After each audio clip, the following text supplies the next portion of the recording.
Hello. Hello ಹೇಳು baby. Happy friendship day baby. Okay okay happy friendship day ನಿಂಗೂನು. ಹ್ಮ್ ಮತ್ತೆ ಎಲ್ಲಿ ಹೋಗ್ತಿದೀಯಾ ಫ್ರೆಂಡ್ಸ್ ಜೊತೆ. ಟೆಂಪಲ್ಗೆ ಹೋಗ್ತಾ ಇದ್ದೀನಿ. ಓ ಹೌದಾ ಹಾ ಓಕೆ ಓಕೆ ಓಕೆ ಹೋಗ್ಬಾ. ಮತ್ತೆ ಏನು ಸಮಾಚಾರ. ಹೇಳ್ಬೇಕು. ಎಷ್ಟು ಜನ ಹೋಗ್ತಿದ್ದೀರಾ. ನಾವು 5 ಮೆಂಬರ್ಸ್ ಹೋಗ್ತಾ ಇದ್ದೀರಿ.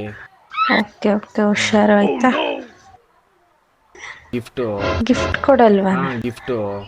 ಯಾಕಪ್ಪ ಗಿಫ್ಟು. ಫ್ರೆಂಡ್ಶಿಪ್ ಡೇ ಅಲ್ವಾ. ಓ ಫ್ರೆಂಡ್ಶಿಪ್ ಡೇಗೆ ನಿಂಗೆ ಗಿಫ್ಟ್ ಬೇಕಾ. ಇನ್ನೇನು. ಸರಿ ನಂದೊಂದು 50 ಜೊತೆ ಚಪ್ಪಲಿ ಹಾ ಇದೆ. ಹೊಲ್ದು ನಾನೇ ಆರಾಮ್ ಮಾಡ್ಕೊಡ್ಲಾ ಅಥವಾ ನೀನೇ ಬಂದು ಮಾಡ್ಕೊತೀಯಾ. 50 ಜೊತೆ ಏನಕ್ಕೆ 100 ಜೊತೆ ಇರ್ಲಿ ನೋಡು. ಅಪ್ಪ ಗಿಫ್ಟ್ ಕೇಳ್ತಾ ಇದೆಯಲ್ವಾ. ಕೋತಿ ಕಾಮಿಚ್ಕೊಂಡು ಫೋನ್ ಇಕ್ಕ ಹೋಗು ಎಲ್ಲೋ ಹೋಗ್ತಾ ಇದೆಯಾ ಹೋಗು. ಒಳ್ಳೆ ಮರ್ಯಾದೆ ಕೊಟ್ಟೆ ಅಲ್ವೇ ಫ್ರೆಂಡ್ಶಿಪ್ ಡೇ ದಿನ.